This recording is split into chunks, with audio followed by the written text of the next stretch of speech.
Hello friends, அதாவது பார்த்தீங்கன்னா, இப்போ வந்து ஒரு பஸ்ஸுக்காக லாஸ்ட் பஸ் எங்கள் ரூட்டில். அதனால் அந்த பஸ்ஸுக்காக நான் வெயிட் பண்ணிட்டு இருந்தேன்.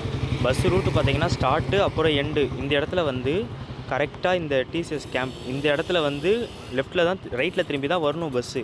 ஆனால் இப்போ என்ன பண்ணுறாங்க, இந்த பக்கமாக சுற்றிட்டு வர வேண்டிய பஸ்ஸை, இந்த ரூட்டில் வழியாக வர வேண்டிய பஸ்ஸை அவங்க குறுக்கில் ஜிபிஎஸ்ஸை ஆஃப் பண்ணிடுறாங்க. இந்த இடத்துல வரும்போதே கரெக்டாக ஜிபிஎஸ் வந்து ஆஃப் ஆகிடுச்சு. அதுக்கப்புறம் பார்த்தீங்கன்னா அந்த பக்கம் கொஞ்சம் நவுந்துருச்சு. இது வரைக்கும் வந்துருச்சு பஸ்ஸு. வந்ததுக்கப்புறம் பார்த்தீங்கன்னா டக்குன்னு ஆஃப் ஆகிடுச்சு. அதுக்கப்புறம் பஸ்ஸு காட்டவே இல்லை. ரொம்ப நேரம் கழித்து பார்த்தா திடீர்னு வந்து இந்த இடத்துல பஸ்ஸு ஆக்டிவேட் ஆகுது.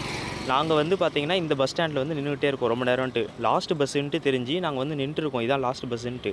கடைசியில் பார்த்தீங்கன்னா அவங்க வந்து இந்த மாதிரி ரூட்டில் வந்து ரூட்டே இல்லாத இடத்துல குறுக்க வந்து போயிடுறாங்க.